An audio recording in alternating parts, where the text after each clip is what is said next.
Okay, hopefully that'll work. Evan, if you notice anything weird happening there, you can let us know. Alright.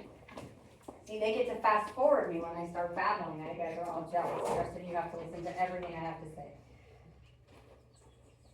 So I think I remember today is Wednesday, so for us, yesterday was Monday. We did not quite finish the 3x3 in the classwork, is that correct? So and that also had the initial value, so kind of look at that one and make sure there's no questions on the 7.5 step. Such a good point. I did my homework today. What's that? Huh? Oh, huh? Nothing. Thought you were talking to me, Plumber.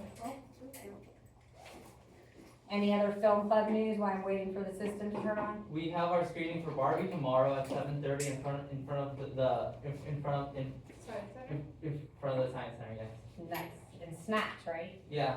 Snacks always, you can't forget to say there's gonna be snacks. And the integral B, for those of you that follow the Discord, is gonna be next week.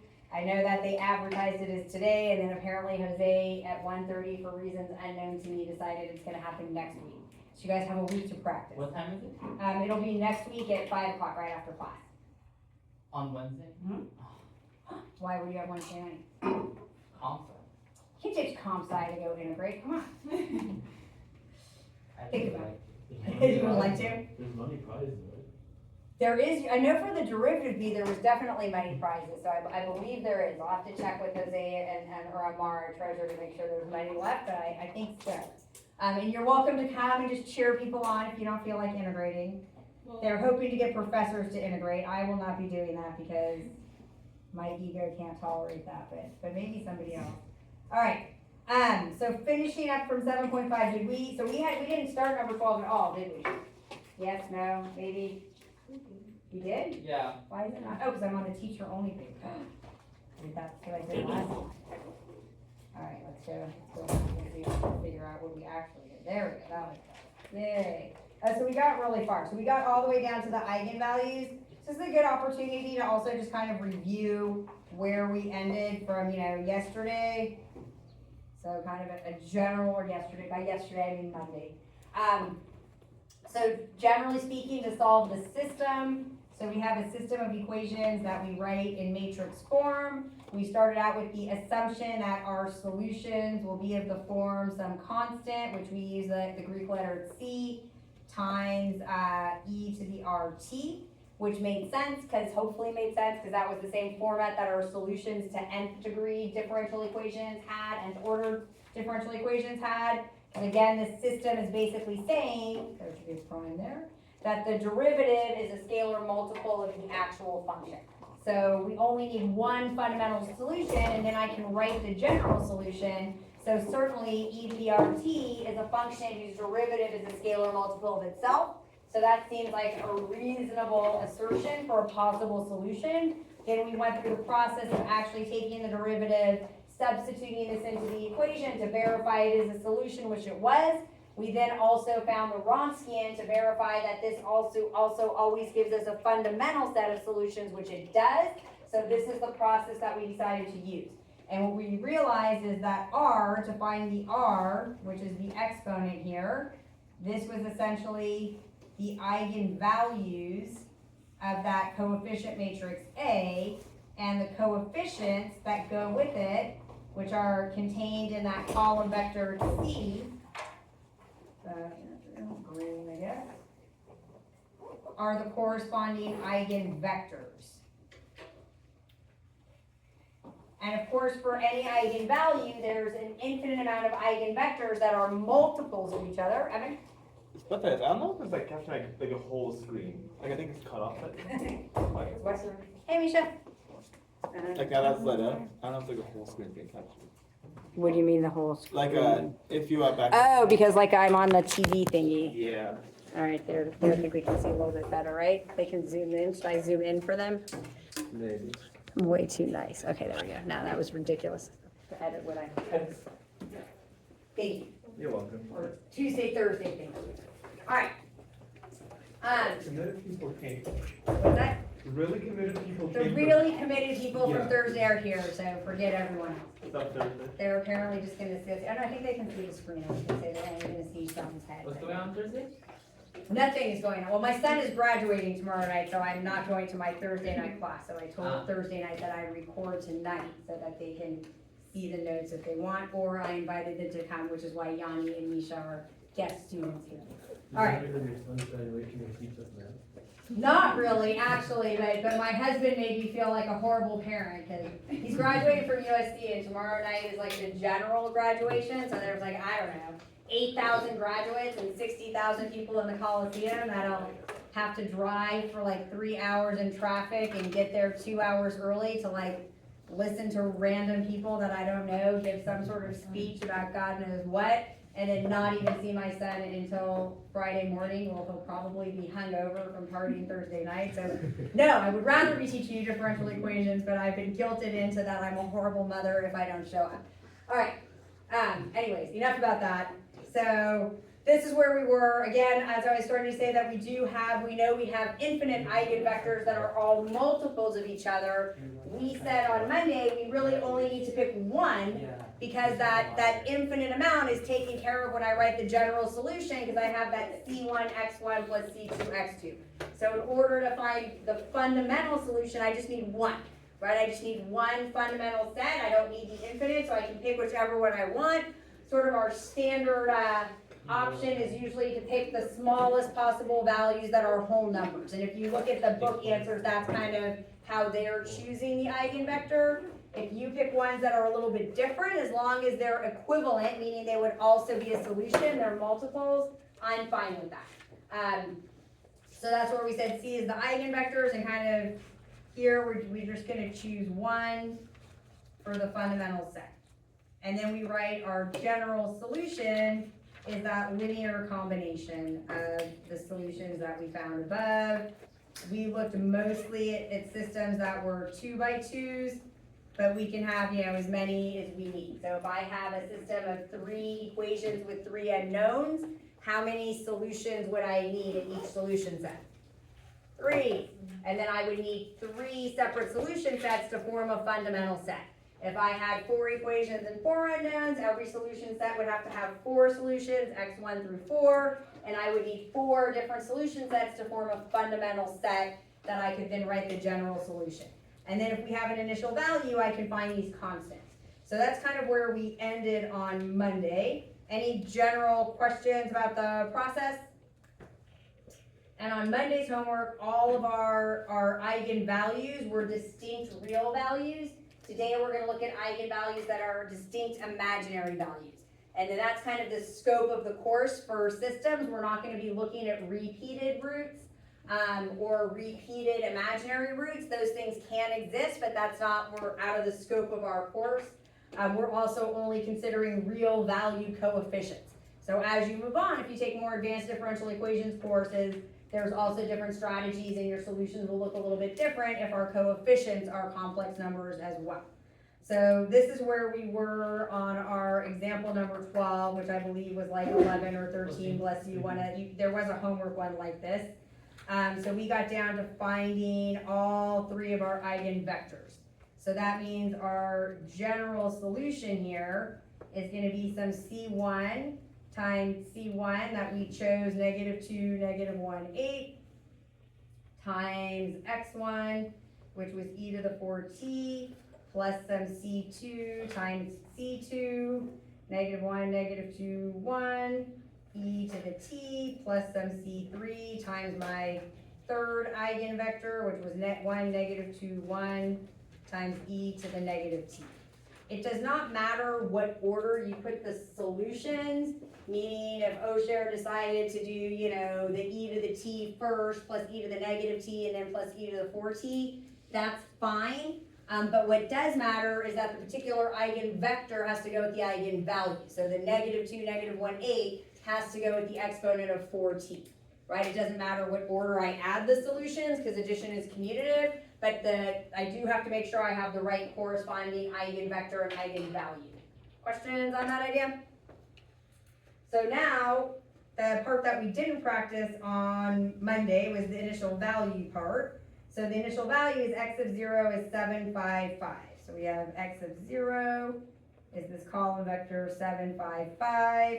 So what that literally means is if I plug in 0 everywhere there's a t, my answer is this column vector 7, 5, 5, right? That's the meaning of this x with the vector. This is a column vector, right? This is a matrix. This is essentially a shorthand notation for a system of 3 different equations. So if I plug in 0 for t, e to the 0 is 1, so here I get c1, negative 2, negative 1, 8, plus c2, negative 1, negative 2, 1, plus c3, 1, negative 2, 1. Questions up to there? So now to find c1, c2, and c3, you're basically going to use your favorite algebra technique. I would first rewrite this as my 3 equations. So this is negative 2c1 minus c2 plus c3 equals 7. Negative c1 minus 2c2 minus 2c3 equals 5. And 8c1 plus c2 plus c3 equals 5. You could do, like middle school algebra and do a series of linear combinations and substitutions if you want. Even if you haven't had linear algebra, we did in this class also do that review of matrices, which I think would be the easiest way to solve this. So I'm just going to set up the augmented matrix for this system. So remember, the augmented matrix means I have the coefficient matrix here, and then I add my last column, or sort of the answers, where each of these columns represents, in this case, my C1, C2, and C3 that I'm looking for. Question, it's just how I wrote that system as a matrix. And then the reason this makes my life easier is now I can use technology. I do have to take the time to type that matrix into my calculator or Symbolab or whatever I want, but I think that's still going to be quicker with a 3x3 than doing it by hand. And if we do that, oops, throw away my notes from 7.5 and pull those out. Theoretically, if we do that, we get 1, 0, 0. I hope I did this in the same order I'm going. -2, no I did not. I have to see if I can adjust this. Somebody should be double checking what I'm doing. I think this should be 1, and then this one I think is -6, and this one is 3. Anyone confirm that? Yay. So that means that for me, C1 is 1, C2 is -6, C3 is 3. So the specific solution that I'm looking for that goes through that initial condition is 3, -2, -1, 8, e to the 4t, plus negative, oops, that's not 3, C1 is 1, minus 6, -1, -2, 1, e to the t, plus 3, 1, -2, 1, e to the negative t. And then it's up to you, I'm fine with however you want to present it, right? I'm leaving it in factored form. If you want to distribute the -6 and 3 into that column vector, that's fine. Or you can leave it factored like that, either way is fine with me. Questions on that, or how to deal with the initial value? Any other leftover questions or concerns from the 7.5 stuff? And then somebody asked on the Discord from Tuesday, just to clarify, so parts A and C are asking you about the graph. Definitely part B, I want to see you work out where you're actually solving. For A and C, or any part where they're asking for the graph, I am expecting you to look at the graph. We talked a little bit about on Monday, and we'll talk more today, about what these different phase portraits, which is a fancy word for the slope fields, look like for different kinds of solutions, and that is definitely one of the multiple choice questions on the test. But I don't care if you're using technology to look at the graph, it's up to you if you want to actually take the time to copy and paste it into your homework or not. Sort of honor system that you are looking at the graph so that you have some idea of what those will look like. All right, so 7.6, we're going to now basically deal with what happens. We're still dealing with real valued coefficients, like in this first example, which is what's saying here. What's important is that our matrix, those coefficients are real valued.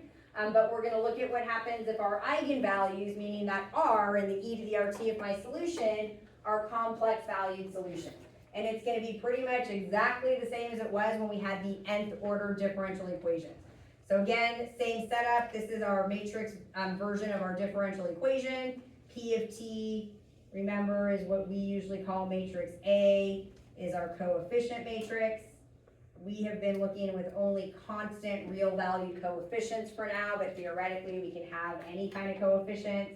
So if P is real valued and continuous functions, we're only gonna look at constants, but this theorem works even if I have not constants, as long as they're real valued and continuous. And if my solution looks like a complex number, so some u plus iv, then the real part and the imaginary part are also solutions. This is exactly the same theorem that we had for nth order differential equations. So using this theorem and then using Euler's theorem, the same way we did before, we can write our final answer also as real valued answers. So let's look at an example and then we'll pause. So this is my system. Again, you don't have to rewrite this every time, but I will, just so we continue to kind of really think about what this means, right? This matrix is essentially a shorthand notation for this system of differential equations. So this represents a 2x2 system. So in order to have every solution, we'll have two solutions, an x1 and an x2, and my fundamental set is gonna be two solution sets, right? So I'm looking for some, x1 of t, which will have an x1 and an x2, and an x2 of t, which will also have an x1 and an x2. And we're gonna use the same process we did before, but then we're just gonna have to take an extra step at the end to sort of deal with the complex numbers. First, let's look at this phase portrait. So look at this one for a second. This is a phase portrait for this system right here. Kind of keep that in the back of your head, and just as a reminder, I do a picture, I'm sure one of these. This was, for example, a phase portrait for one of the equations that we had yesterday. That would have been what we called an unstable solution, because if I look at 0, 0, if I go down just x2, everything's going to 0, but if I look at x1, everything's going away from 0.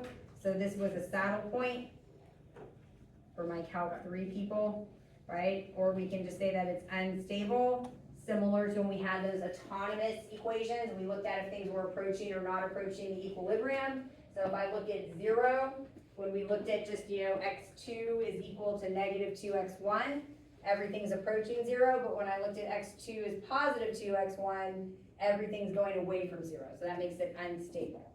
So this was one possibility of a phase portrait when we had two real solutions. So keep that in mind. Anybody want to, so again, zooming into 0, 0, what do you notice is different about this phase portrait? It's a curl. It's curled, they're all spiraling in. And this, in fact, is going to be very typical when I have, if I'm going to have complex valued eigenvectors. So then notice that this is different.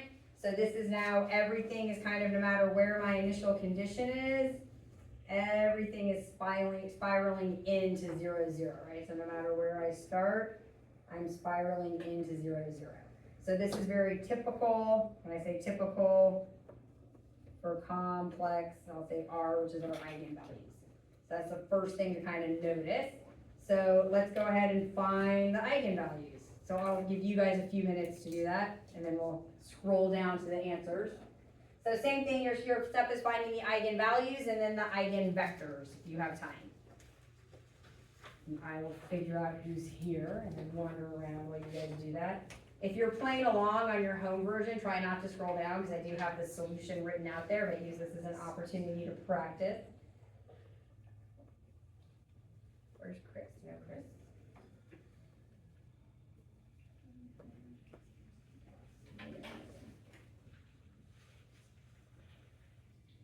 I'm missing both the Brandons. Only one Nick. Does anyone know where Keani is? No? I have to call her. For a while.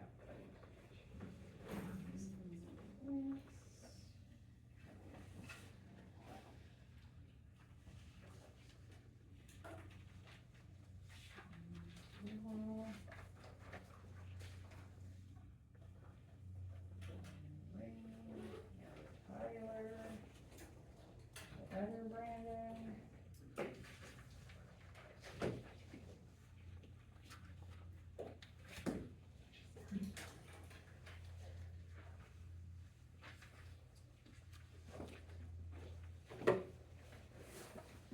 you should expect two eigenvalues, and in this case, they should both be complex. So kind of if you're checking your work, if you ended up with some sort of real value, or one eigenvalue, or three, or something like that, then go back and double check your algebra. You should get two distinct eigenvalues that are complex. Yeah, so set that equals, so now you want to set it equal to 0. So I clear the fractions by multiplying by 4, and then you can use the quadratic formula. As a reminder, in general, if you're going to end up with complex solutions, these characteristic equations are not going to be factorable. So for the degree 2, you're going to need to use the quadratic formula. For degree 3 or higher, you can use synthetic substitution. I don't think I gave you guys any 3x3s for these ones. I think they're all 2x2s. Hopefully I'm not lying. I just had a question for Yeah, of course. about that. Mhm. For example, a simple lab, or do you want to use a quadratic formula to show how we get the? So that's a good question. So in terms of technology, so I do know that Symbolab can also find eigenvalues and eigenvectors. I want to see that you know how to do that. So I do want you to do the setup to find eigenvalues and eigenvectors. You can use technology to row reduce matrices, and you're welcome to use technology to solve polynomial equations. So once you have that characteristic equation, you can use Symbolab to solve it. So if I could just clarify, just to double check. Right? Sure. So let's say I read it, this was for the exam, right? And I go to like this step here, r squared plus l plus. Right, then you can use Symbolab to get there, that's fine. Okay, thank you. Sure.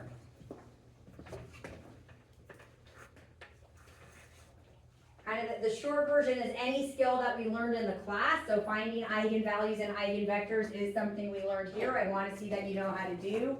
Skills from your previous life, like factoring, synthetic division, integration, hopefully you know how to do, but I'm less interested in seeing you do that. If you want to use technology, that's okay, since that's not something that I'm actually trying to assess you do or don't know how to do. I'm assuming that you do.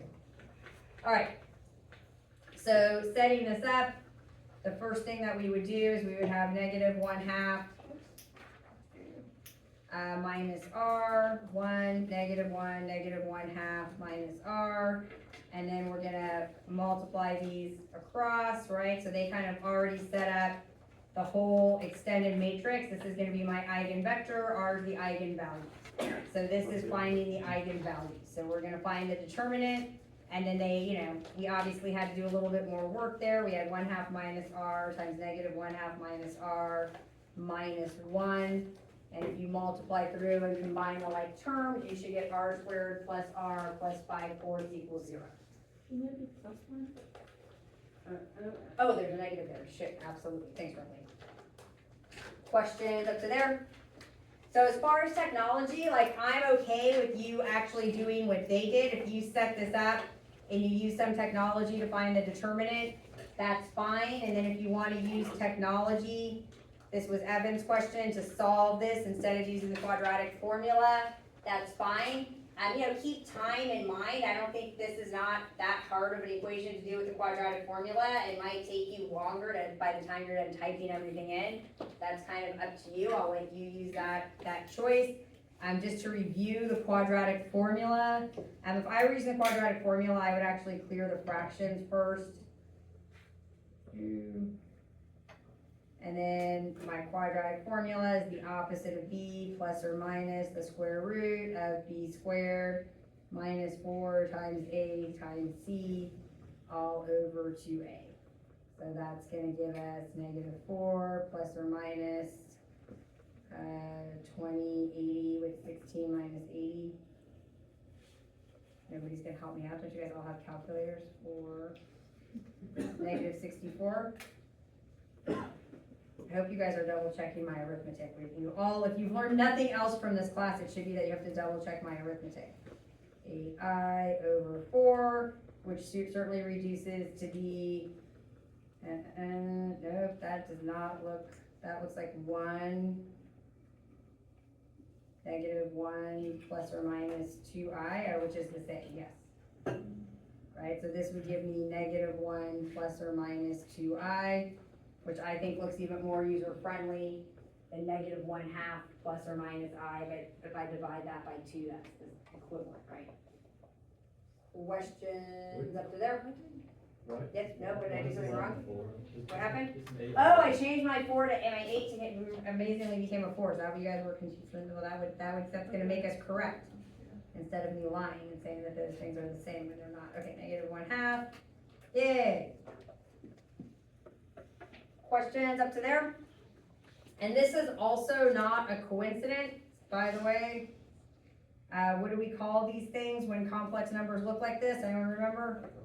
Conjugates. These are complex conjugates, and that is, right, observe that they're complex conjugates. That will always be the case if those coefficients are real, which is gonna be the kind of problems we're looking at. So for all of our problems, you will always end up with your eigenvalues, being complex conjugates.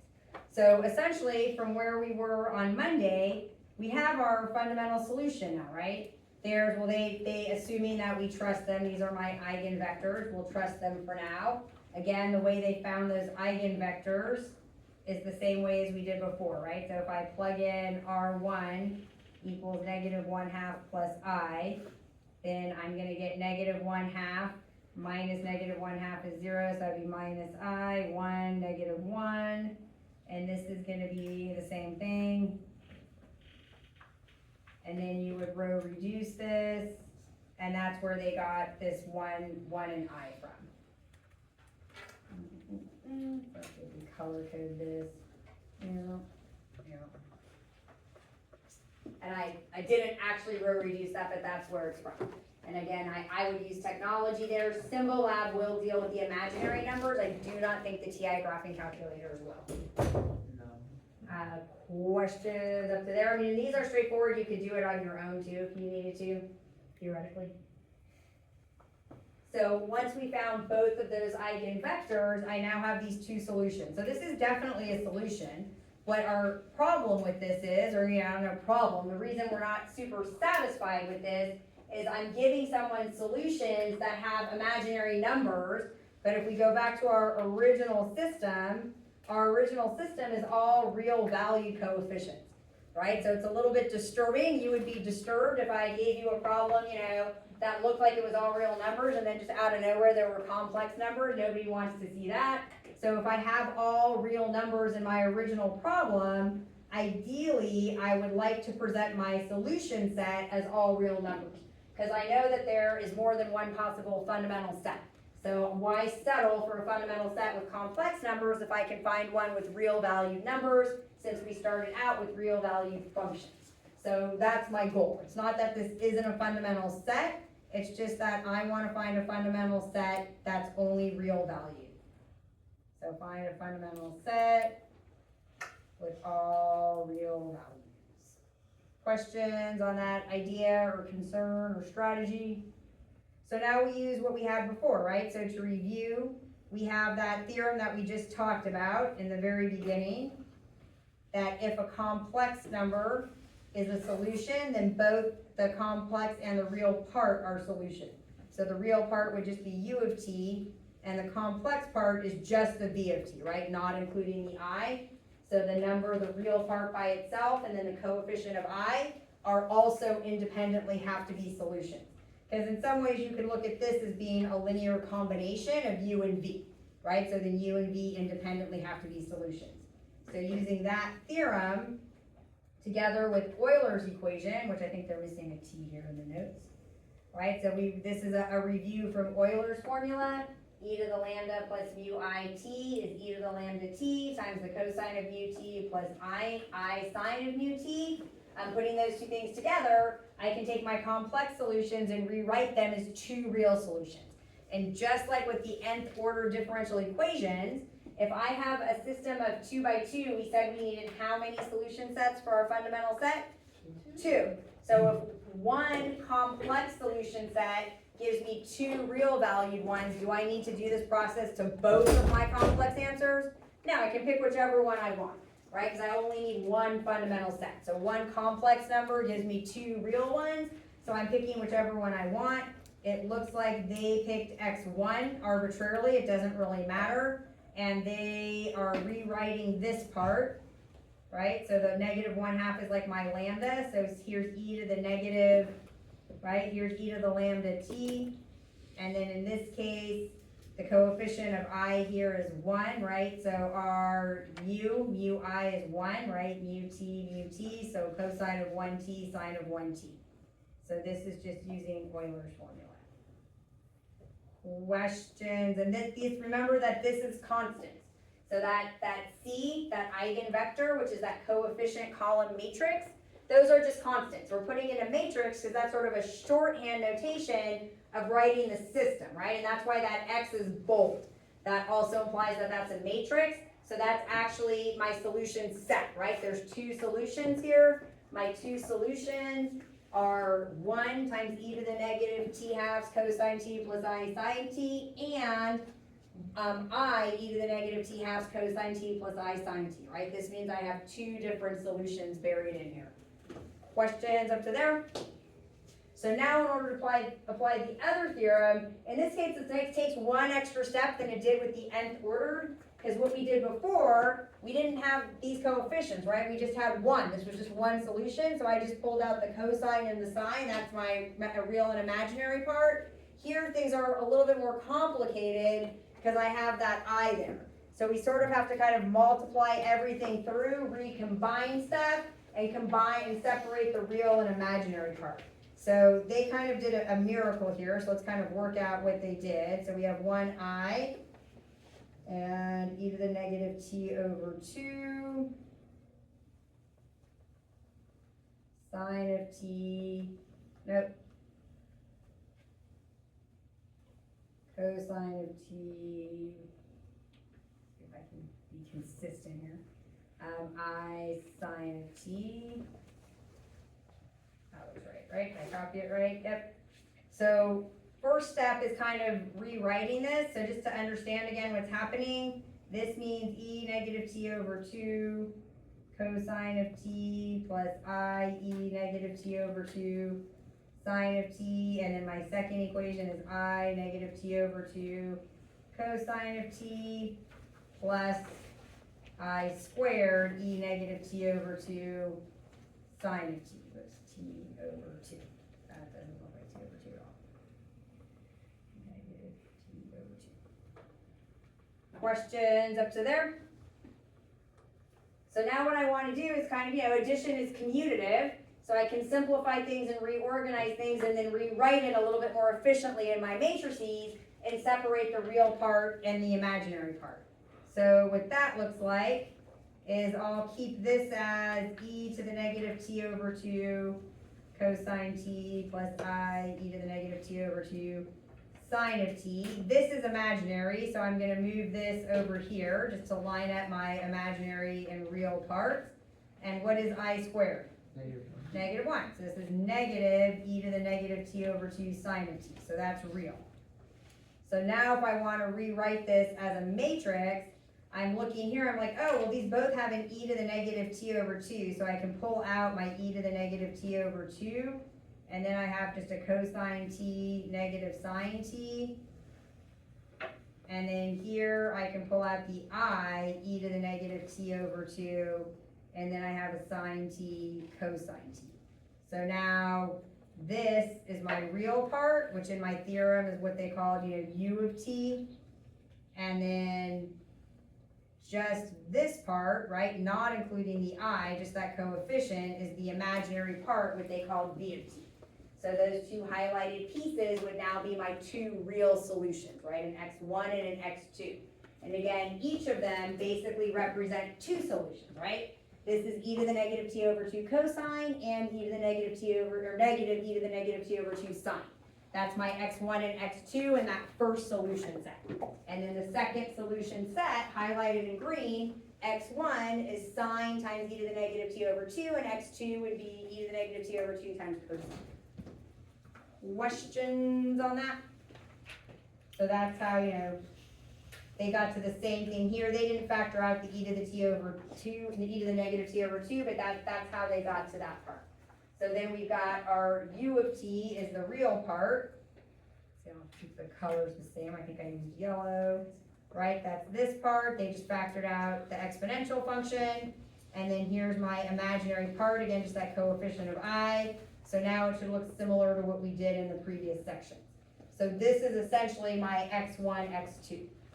So that would be a fundamental set. So again, we kind of proved that we got fundamental sets doing this process, and we know that Euler's method is valid, so these things are equivalent. But if we want to kind of verify again, when I apply Euler's method in that theorem, that this still generates a fundamental solution set, we can check the Wronskian, which is what they're doing here. So doing the Wronskian, I get e to the negative t essentially times 1. E to the negative t is never 0. So that confirms, at least in this case, that they are in fact linearly independent. And although this wasn't approved, this process will always create linearly independent sets. You don't need to keep checking every time. And then again, noticing from our phase portrait that all of these are going to spiral into 0, and that's going to be the standard sort of phase portrait whenever I have real value coefficients and imaginary roots. Questions up to there? And that's pretty much what we're doing tonight. So for, again, kind of to sum up, for 2x2 systems with real value coefficients, which is what we're looking at, we have the 3 main cases. So eigenvalues are real and have opposite signs. So then x equals 0 is going to be a saddle point. So that's like, see if I can tell you exactly which example. Nope, not from 7.4, from 7.5. So that was this example, 7.5.2. So like in 7.5.2, if we have real values but the same sign, and they're not equal, then this is also from section 7.5, we get a node, so everything's approaching it. And if I have complex eigenvalues, then that's gonna be like the problems we're looking at in 7.6, we're gonna get that spiral point. Again, I encourage you to look at the phase portraits as they ask you to in the homework, kind of honor system. I do almost always ask some sort of multiple choice question about this pattern on the test. So, like, you have a real valued system with complex eigenvalues. Your phase portrait will be A, a saddle point, B, a node, C, a spiral point, right? Or you have 2 distinct real valued eigenvalues that have opposite signs. You're gonna have a saddle point, a node, or a spiral point, right? Something like that. Questions on how I might assess that you understand this concept or what any of this means? And then again, other possibilities are certainly out there, but beyond the scope of this course, basically. So let's practice them. Yay. No, why do I have all the answers in here already? Pretend you didn't see any of that. So you guys are doing 1 and 3, which I think I actually assigned only 1 and 3, right? Was I that nice? Is that possible? Yes. So unlikely, really? I think they take a long time. Okay, oh my god. No, go away, work.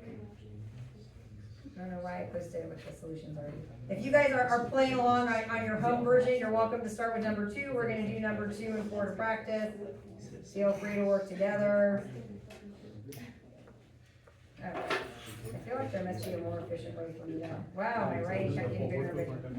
Select the box and, What can I do? can you like select and Oh, probably. Yeah, I believe. There we go, look at that. You just flip all the way around and make it. No, it's Where, no, maybe not. No, no.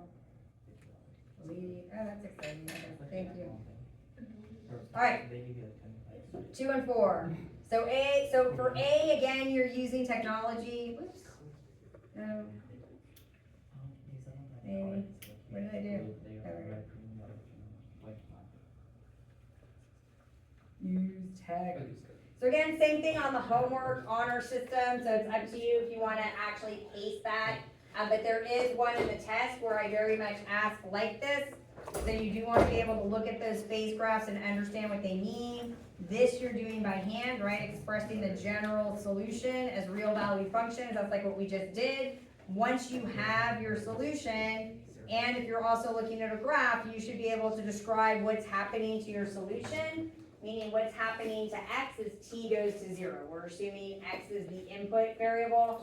So our solutions are, in the form x of t. Questions on what we're asking here? All right, so I'll give you guys a few minutes to start with number 2.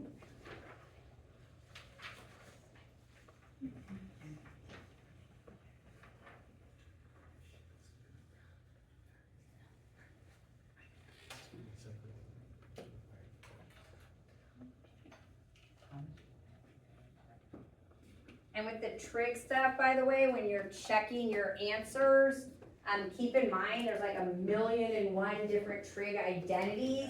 So if your answer looks a little bit different than the book, before you panic, check if there's a trig identity that makes it equivalent, or if you multiply your eigenvectors by a constant, are they equivalent or not?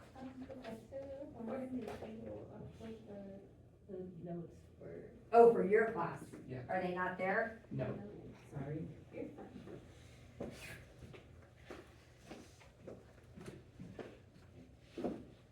Right, 'cause I guess I usually do that on Thursday. Right, sorry, this is going away. If you guys have it open on yours, feel free to keep working, otherwise I apologize, you're gonna have to wait a minute, so sorry, I didn't mean to show Sean's homework, don't tell him I did that. Although I'm videoing it, that was like the dumbest thing I've ever done. Teacher, what are we doing, 7, 6.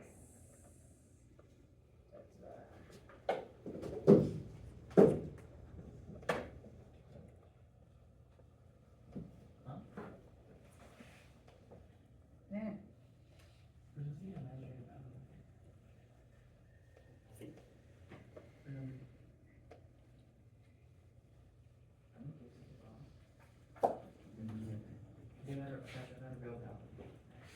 It should definitely already be in the content, oh, you're gonna have to, Yeah.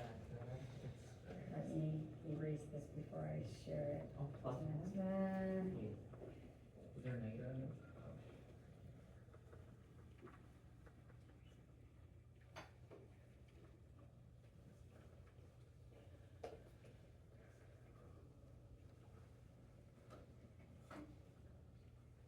It's in the bottom right when that menu pops up.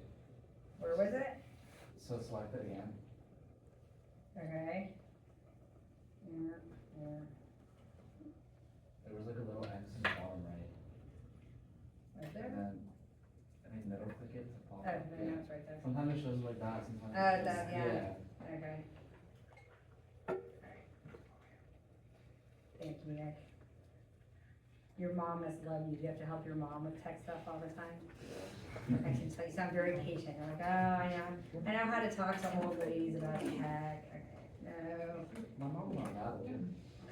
Well, neither am I, for the record. But, yeah. My kids are not that patient. My kids tend to talk to me like I'm an idiot if I ask them for tech help. Depends on their mood, I guess.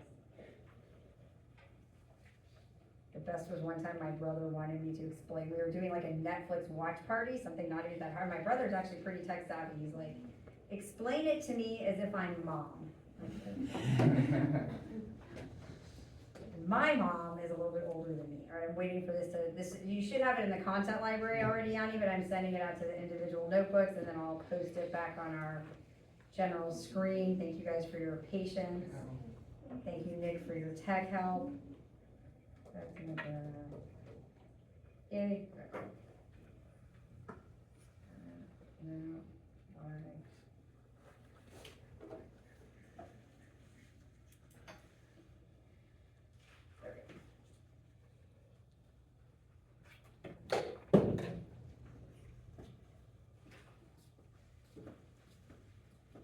So the beginning should start out very similar to what you've been doing, right? Finding eigenvectors and eigenvalues and eigenvectors.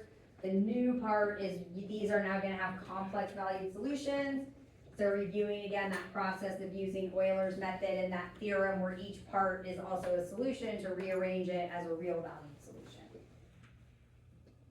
Also the linear algebra work for finding eigenvectors is probably a little bit more challenging with the complex numbers because you can't use your calculator, so you might have to reduce by hand if you tend to use your calculator instead of Symbolab.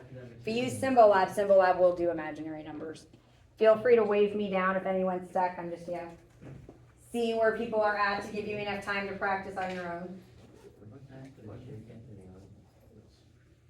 Oh, because you don't like the 75? Yeah. Let's see, 2 minus r negative 5. I think you copied it wrong, that's a 1. Right, a 1? Yeah. Oh, your eyes skipped. You used the bottom row number 3 and the top row number 2. So your math for your matrix is completely right, but that is not the matrix I was given. Is this Yeah. So then this would be like your C1 and C2. So your C1 is negative 2 minus I times C2. Thank you, Professor. You are welcome.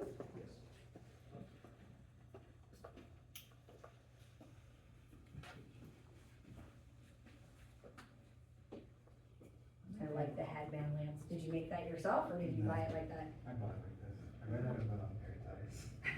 Like this is the Ratatouille guy, right? That was such a cute movie.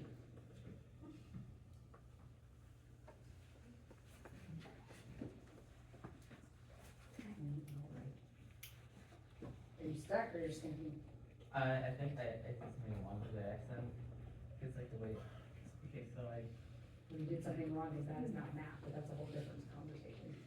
oh, I was doing that while you were prepping. Fair enough. So like on my, eigenvalues, plus Right. minus I skipped the second one. Okay. But, what's it called? So then I was trying to row reduce this, Right?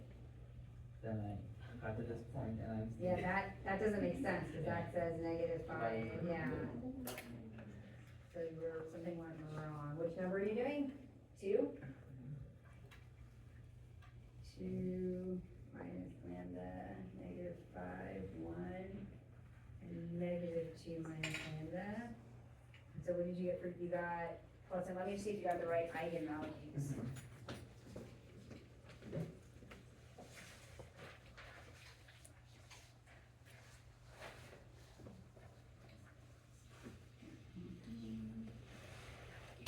Yeah, plus or minus I. Correct. So then, which one are you using first? Minus I? So 2, or, yeah, you're using positive minus, Yeah. right? So 2 minus I, negative 5, 1, negative 2 minus I, that's right. Okay, so, how did you get from here to here? Or did you do that with technology, or did you do that on your own? I tried doing that here, I tried multiplying. Oh, that. gotcha. So multiplying, this by negative 2 minus I, is that what you were doing? Actually, give me a second. Yeah, I think that's where things went wrong there. Alright. If you're not done yet, that's fine, we'll kinda work through some of these-ish together. Also, by the way, for these, I do have solutions to the classwork posted that are actually very pretty. But we'll work through them together and then also look at their solutions. I think sometimes it's helpful to kind of see the process. But just so you know that the pretty solutions are there also. So, whoops. So for number 2, so starting out, we're gonna have 2 minus R, negative 5, 1, negative 2 minus R. So then we're gonna get 2 minus R times negative 2 minus R plus 5 equals 0. And let's see if I actually worked this out. I did not work this whole thing out. This, if you keep going, you end up getting R equals plus or minus I. I obviously did a miracle, but you would multiply through and do the quadratic formula. Questions on that, or does anyone need to see the algebra there? So once we have our 2 eigenvalues, which as expected, they're complex conjugates, we're gonna find our eigenvectors. So if R is I, then I'm gonna have 2 minus I, negative 5, 1, negative 2 minus I, 0, 0, and I need to row reduce this. So you're either using Symbolab. If you're doing this not with Symbolab, what's the best way that I wanna row reduce this? I mean, what I would do is actually just break this out into my equation. So I would use the easiest one. I would use the second equation. Remember, this represents C1 and C2. So this means I have a system of equations, 2 minus I times C1 would equal 5C2, and C1 equals 2 plus I C2. So let's pause for a second there. Is there a question on how I got that system from that matrix? So in this case, I would just use this relationship to pick, because all I need is one eigenvector. So if I let C2 equal 1, then my vector here would be C2 is 1 and C1 is 2 plus I. So again, there's more than one possible eigenvector. You could also, rearrange that first equation, but that's gonna be a little bit more complicated. So that would be, to me, the easiest strategy to find an eigenvector there. Beverly? I got 1 and then 2 plus I. How did you get that? I did the same mistake, what's it called? I forgot to, digging through, how do I explain this? But I'm pretty sure just turning, once you get the, like in the matrix form, Uh-huh. turning it into the basis. Or reducing it? No, once you have it already reduced, I accidentally flipped them around to. For setting up the parameter, yeah. Yeah, the parameter. Yeah, so Ripley, I can come by a second and look at how you set it up and see what happened. But the order matters. I don't think that 1 and 2 plus I would also work, because that's not gonna be a multiple, right? Like, 5, if I multiplied each of these by 2 minus I, 5 and 2 minus I would also work, so that would also be an option, right? But not the other way around. Other questions or comments so far?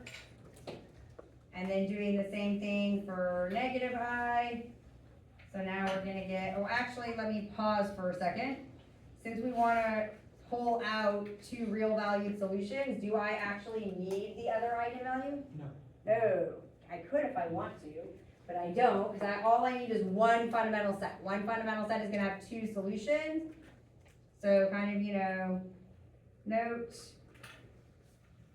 each complex solution is gonna give us 2 real valued. So therefore, or I guess not just me, all of us, we only need to find one complex solution. Questions on what I mean by that? So putting this together, our current, x1, we'll say, is gonna be c, which is 2 plus I, 1, times e to the, what was my r here, positive I, e to the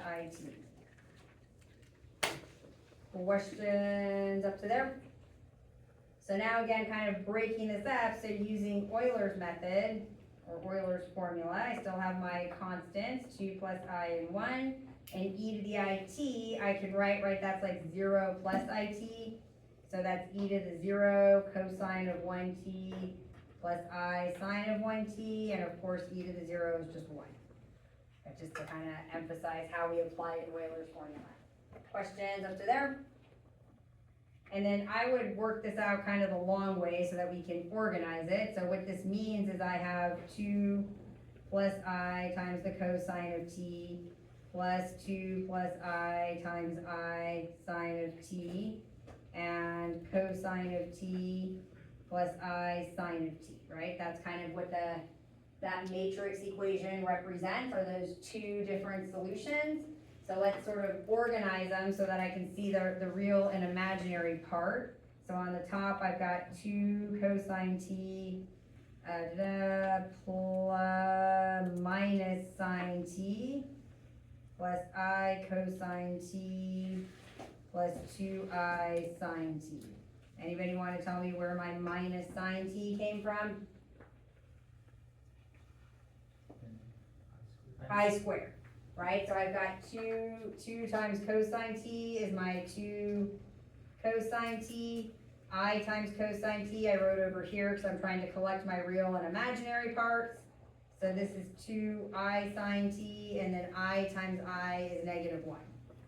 So now I can sort of collect my, and then I still have, cosine t plus I sine t for my second solution. So grouping these things together again, my real part is 2 cosine t minus sine t, and cosine t plus I times the cosine of t plus 2 sine t sine t.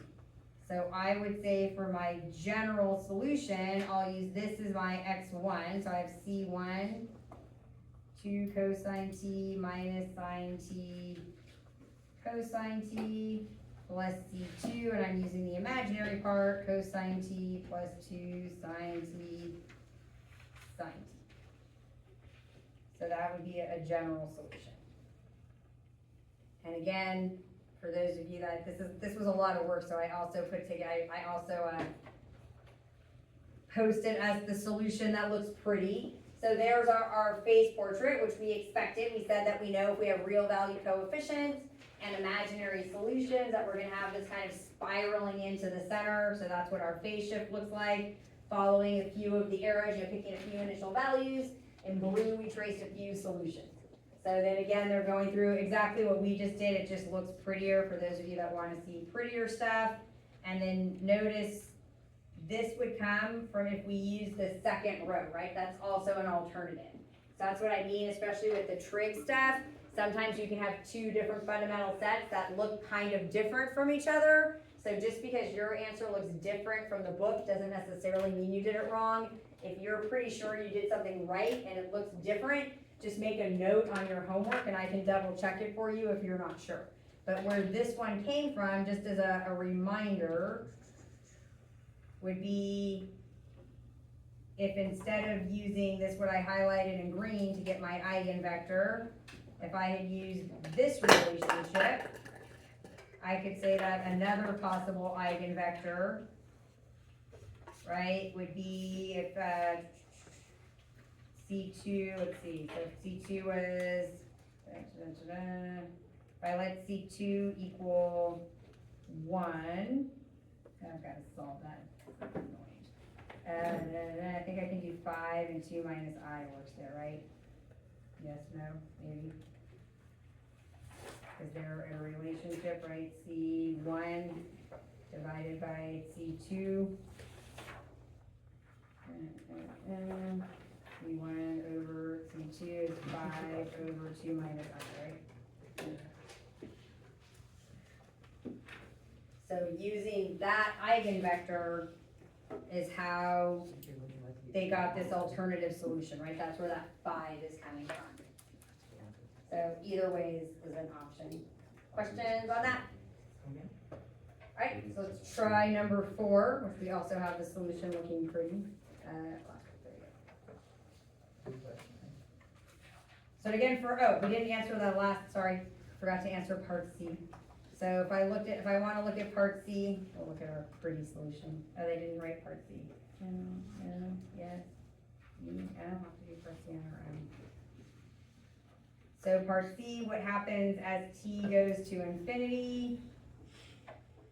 So in this case, if I look at all these solutions, as t goes to infinity, all of my solutions are sine and cosine. What's happening to my solution? It's oscillating. So as t goes to infinity. And they're actually kind of oscillating in a way that they're gonna spiral to 0, right? And that is what we can see from here, right? Our solutions are all spiraling around towards 0. Questions on that? So, number 4.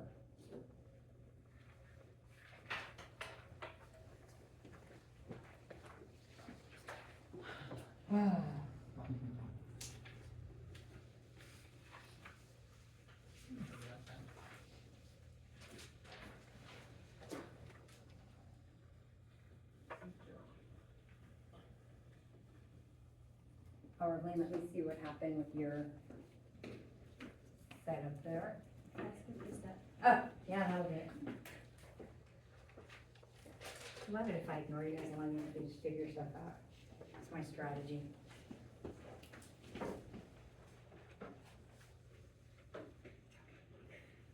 That actually looks like it might be related to differential equations, Dish. Maybe. Misha doesn't think so. Not at all. Mechanics. Yeah. Now maybe in mechanics not as much, but there in electronics it would be. Only if you asked when the next test was, right? Oh,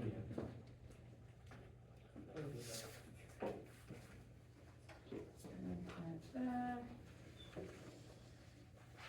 So we're only covering one more section.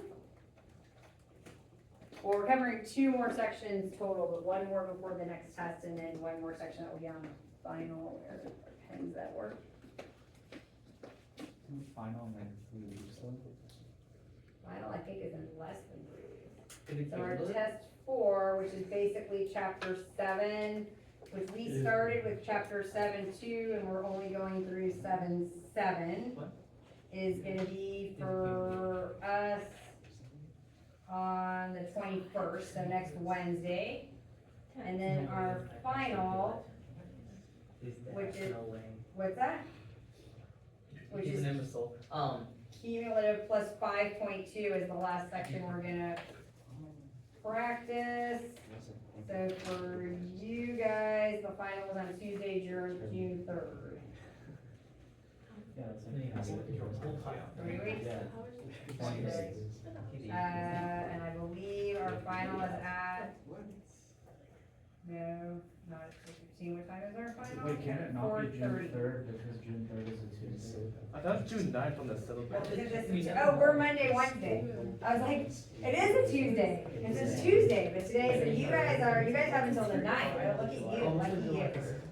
So you're on Monday, June 9th, the last day of finals, I don't know if that's good or bad, it's 4:30.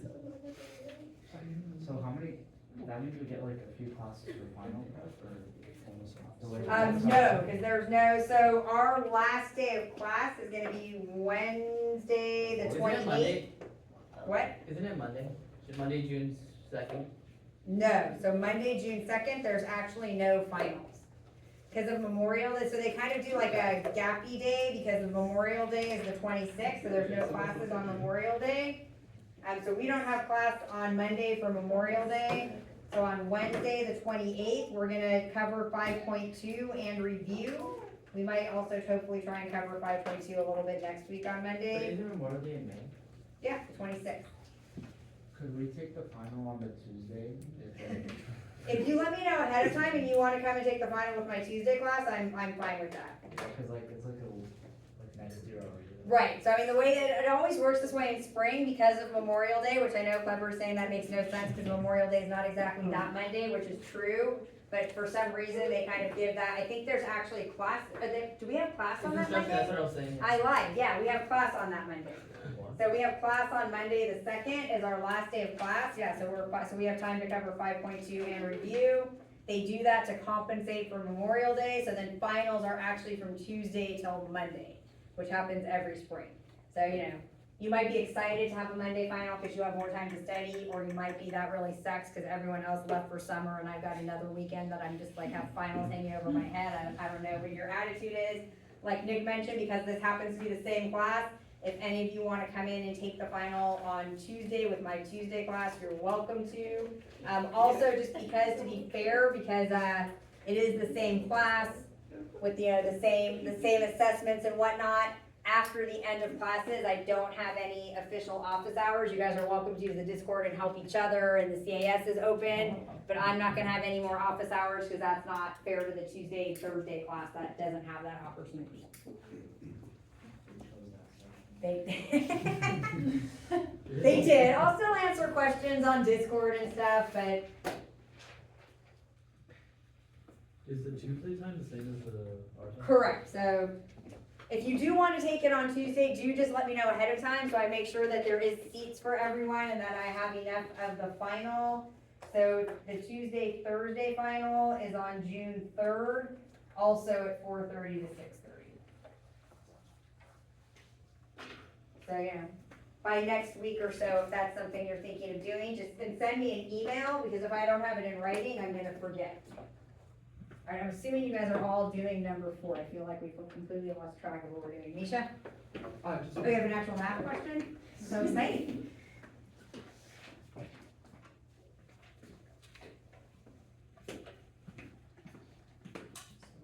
When R, Mhm. can I just use one value to? find- Exactly, because you just need one, because then that one complex solution is gonna give you the 2 real ones. Exactly. How's it going here? So, All right, thank you.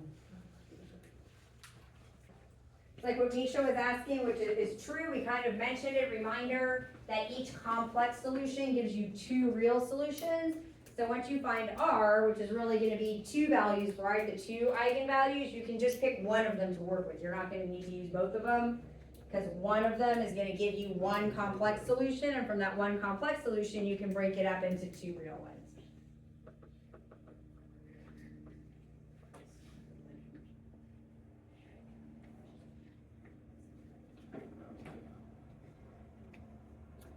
So not only are you doing mechanics, you're distracting Misha to help you with mechanics? Is that what's happening back here? Oh, now I feel bad.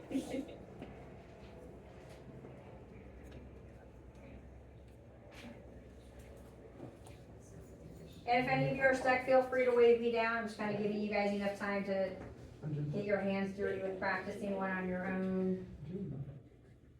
Did you have a question or you're just kind of reviewing?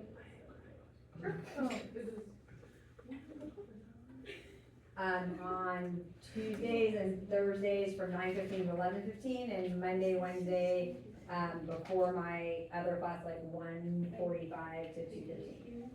But I'm around other times, because I have a class at 2:25. I can usually be here earlier if we need to meet at another time. Just at a time.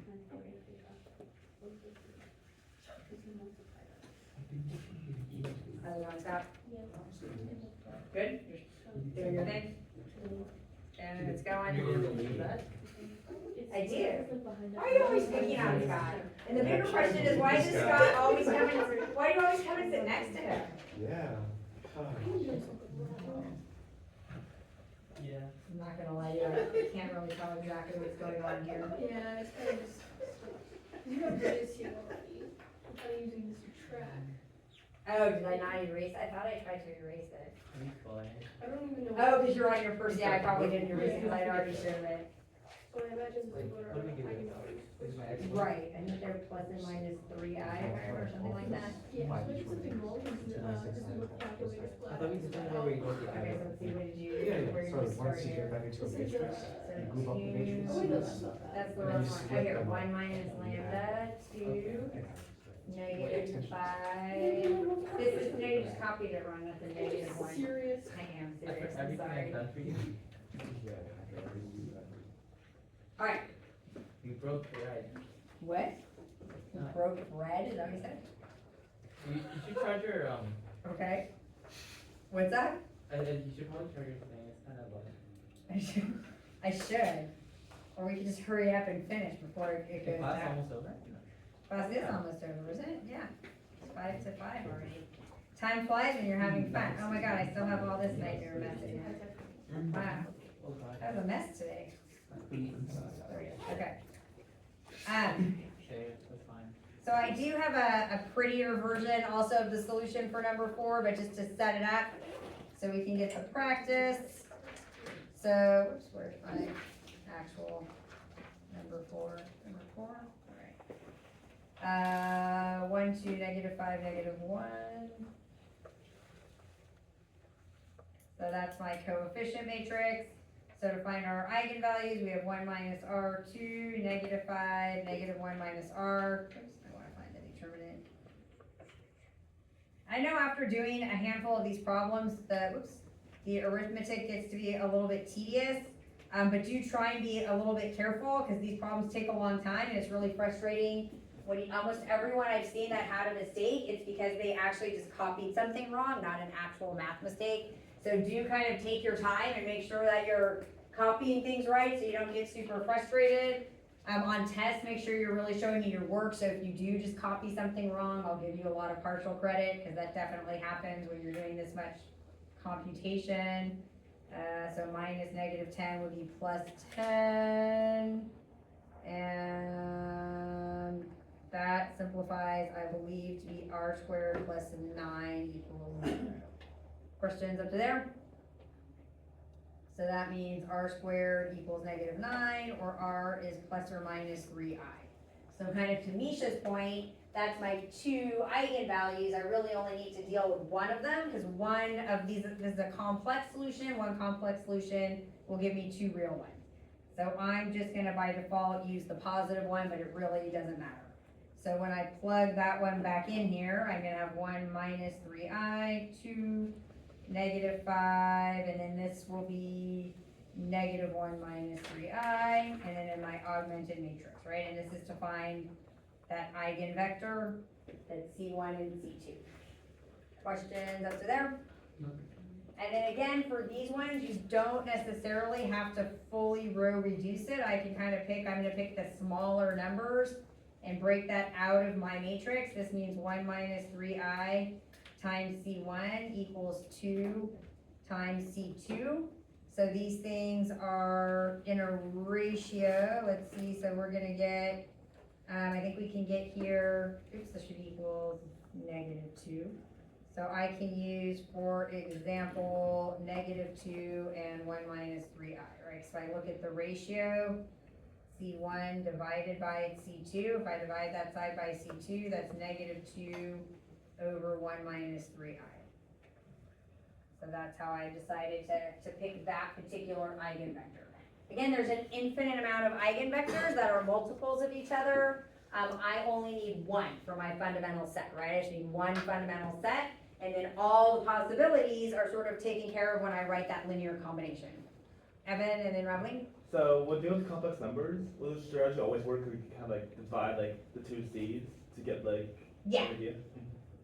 Robin? We don't have to row reduce after substituting? Yeah, I mean, you don't have to, because I can kind of set up this equation and still pick an eigenvector. If you want to, or you have technology and you want to row reduce, that makes it easier, that's fine.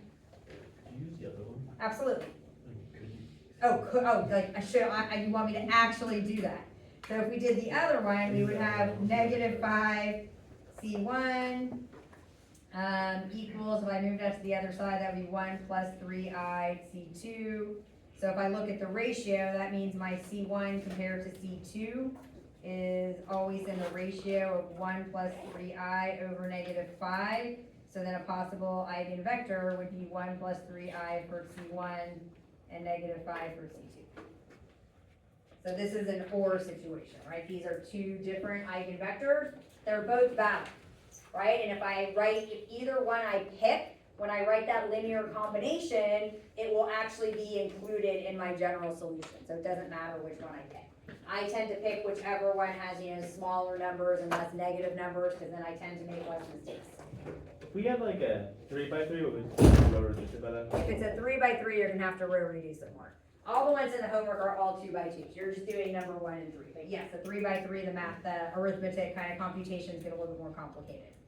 Other questions up to here? So do now have, so now my solution is basically, this complex solution is -2, 1 minus 3i. I'm gonna use my smaller eigenvector, the eigenvector with the smaller numbers, delta doesn't really matter. E to the 3it, and I'll write this as 0 plus 3it, just so we kind of see how it fits into our Euler's formula. It's just a coincidence that lambda in our Euler's formula happens to be 0 in both these examples. It doesn't have to be, it could be whatever. Questions up to here? So now I'm using Euler's to break this up. And then I'm using that theorem, after I've used Euler's to split it up, I'm using my theorem that says if I have a complex solution, the real and complex part are both real value solutions. So this is gonna be -2, 1 minus 3i, e to the 0, which is 1, cosine of 3t, plus I sine of 3t. And again, remember that this coefficient here is just the coefficient of I, right? Not the I itself. Other questions up to there? And so now we're just kind of doing the rearranging so I can clearly see what's the complex part and what's the real part. Again, I'm gonna kind of break it up.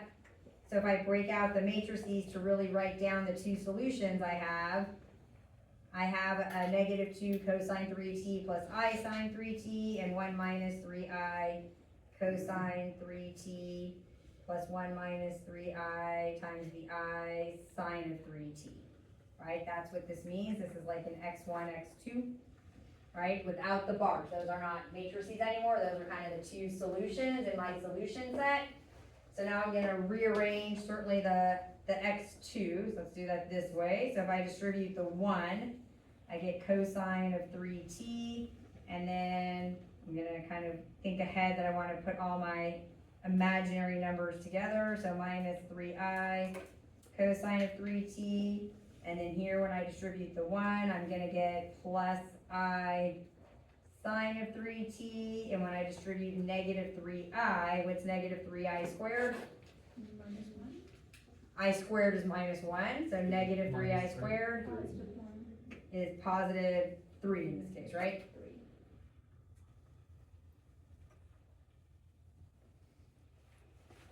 3. Negative 3i squared is negative 3 times negative 1, so that's where we got that 3 from. Questions up to there?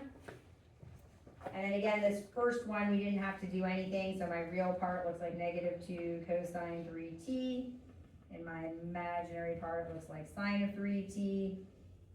So just for convenience, I'm gonna put this back in my matrix. So here I've got my real part is negative 2 cosine 3t, and for my second solution, it's cosine 3t, the 3t should be in parentheses, this one too, plus 3 sine of 3t, and then I can factor out sine of 3t, 3 cosine 3t plus sine of 3t. So again, I've got the real and the imaginary part. So since it looks like Clever was right and my computer's about to die, we'll jump to where it's already worked out for us. So again, there's the phase shift like we expected. So here's the alleged work, right? So we looked at this one. So now when I break it up, I've got my, that's what we simplified, I got to there. So my general solution is that linear combination of the real part and the imaginary part. Those are my two different fundamental sets. And then my trajectory along the origin are gonna be those elliptical paths, which I can tell from the phase diagram. Questions up to there? And then if I had an initial value, I think this was this an initial value problem? Apparently, or if there was an initial value problem, just like the ones before, I would plug in 0 for t, and then that's equal to 1, 3, and then I could solve for C1, C2. Questions on that? Right, so on Monday, we are looking at, what are we on, 7.677, which will be the last section that we're gonna cover before the test, and then we are gonna cover one more section before the final. Alright, you guys are free, and next Wednesday, integral B, hopefully you'll all be here. Hi. Yeah, I'm just gonna deliver it, Scott.